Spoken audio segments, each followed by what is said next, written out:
I gained 1,000 subscribers in 6 years.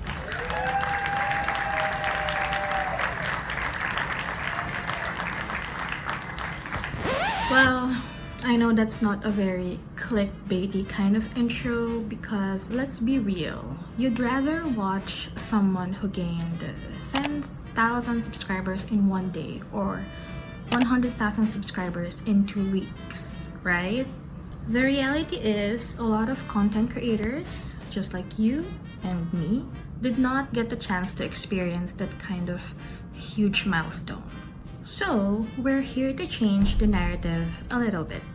We're here to honor the cringy moments, feeling all over the place, constantly trying out new things, not having a proper upload schedule, not having a proper strategy, and then getting extremely disappointed that you're not getting the results you wanted. We're here to embrace the slow journey, just like what I did, and I'm here to share with you my thoughts, experiences, and the lessons I learned throughout the years. If you're just starting out on YouTube as a content creator, or maybe you are already one and you're feeling a little lost, this is your sign to just keep going because you never really know what amazing things are coming for you, and I'm here to share my experience how it happened to me. So this video is actually inspired by another content creator. Her name is Camilla Ray, and I'm so thankful that I came across her video last year, and although it took some time for me to create my own version, we're finally here. And since I'm filming this in October, I'm gonna give this video a little twist. I'm gonna share with you my September memories as I tell you the 5 major ways YouTube is changing my life as a small content creator. If this is your first time seeing a video from me, let me introduce myself again. Hi, my name is Karen. I am from the Philippines and I've been actively uploading videos on my channel since late 2018. But actually, my first ever video upload was in the year 2017. It wasn't really anything serious, and some of my old videos are already in private. But it was late 2018 when I decided to aspire to be a content creator. During this time, I was still working full-time as an in-store makeup artist, while also accepting freelance makeup gigs on the side. So basically, I was kind of a workaholic back then, and I even had the guts to try starting a YouTube channel. I started creating makeup tutorials, product reviews, but now I'm more focused on creating vlogs about my life in my 30s. If there's one specific thing that has been constant throughout this journey, it's the lack of acknowledgement and the confidence in considering myself as a content creator. And this leads us to the first way on how YouTube is changing my life. Number 1, facing and fighting the imposter syndrome. When I was just starting out, I was trying to imagine myself to be like Michelle Phan or Lisa Eldridge because these two are some of my idols. But because of self-confidence issues and other personal struggles, I thought that maybe I'm not that talented enough, or I'm not that skilled enough to be like them, or maybe I'm not pretty enough, period. In the beauty industry, there's also this ongoing issue of overconsumption and constantly trying out new stuff, new makeup releases, which made me feel like I always have to keep up. On the flip side, there's also this thought in my head that I can also do other things aside from makeup, and since it felt like I have a lot of interests that I wanted to share on my channel, everything felt all over the place, which led me to think that maybe I'm not doing this content creation thing correctly. Being a small creator here on YouTube isn't also something that I would proudly share to others. Only a few of my friends know about this channel, and if a topic comes up somewhere else, let's say in a work setting, I would always describe YouTube as a hobby, something that I do during my free time, like it's nothing really serious. Not until August of 2024, I received the AdSense pin from Google via mail. So it's like a verification process for my AdSense account. It was like a wake-up call for me that this is actually real. I am actually a content creator, and I should probably start recognizing and addressing myself as one. Trying to overcome the imposter syndrome in me throughout the years has made me realize that it all starts within me. I feel like it's enough that I know myself better, regardless if there will be recognition for me from other people or not. At least I know my purpose as to why I'm continuing this channel, and I love what I'm doing. Number 2. YouTube helped me become more creative as a person. Another main reason as to why I started this channel is because I developed a video editing hobby when I was in high school.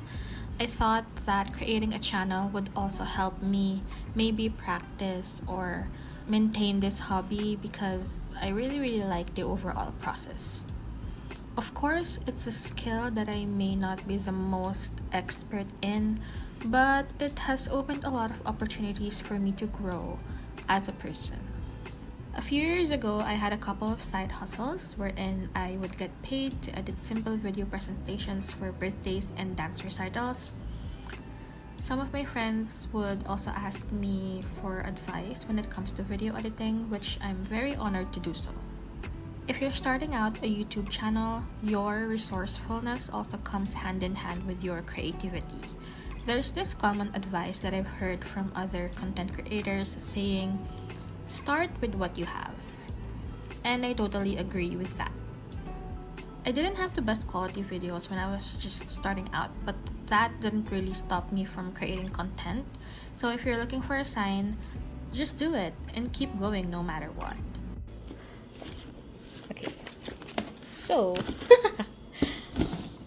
this is the smartphone that I was using for my videos when I was just starting out. So again, I started my channel late 2018, but I've had this since 2016, late 2016 if I'm not mistaken.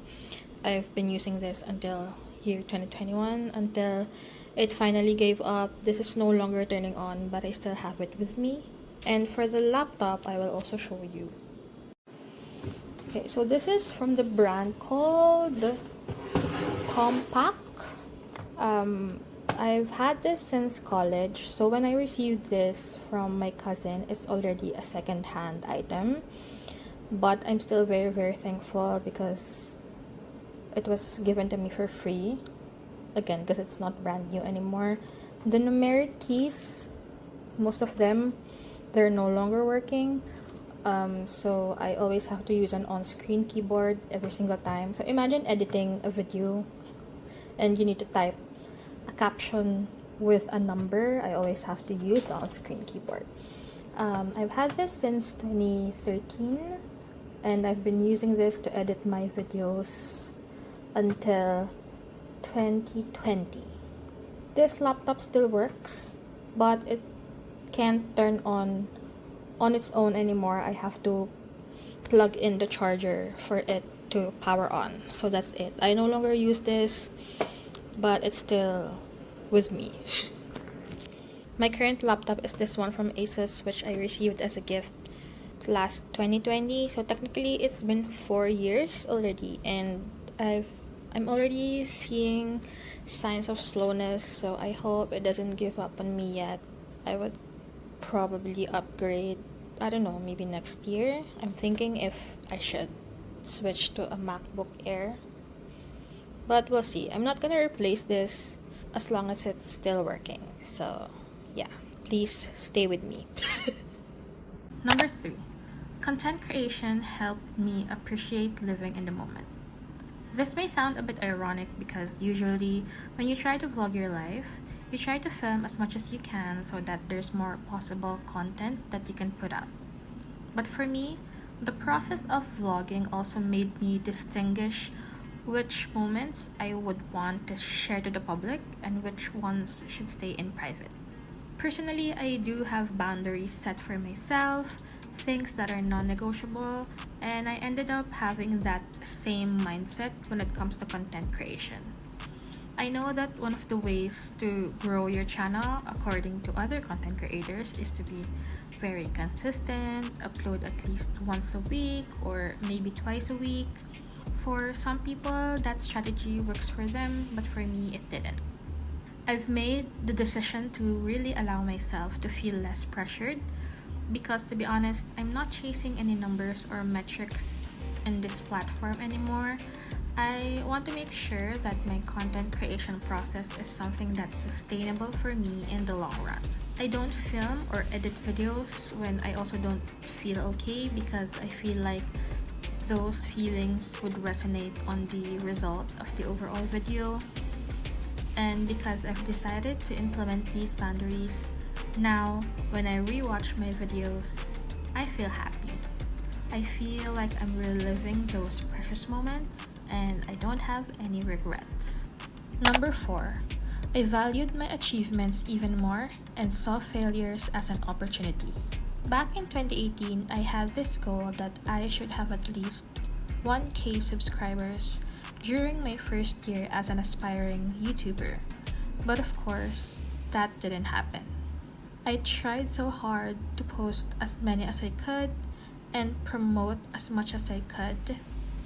I would also do product giveaways even if sometimes it's obvious that for some people, they're only gonna come to your channel when you have something to give for free, and they'll probably not tune into you anymore once you stop giving stuff. I've had this internal battle that maybe I'm not really giving value to my viewers. That's why I don't have a solid audience. Did I fail on that goal? Yes, I did.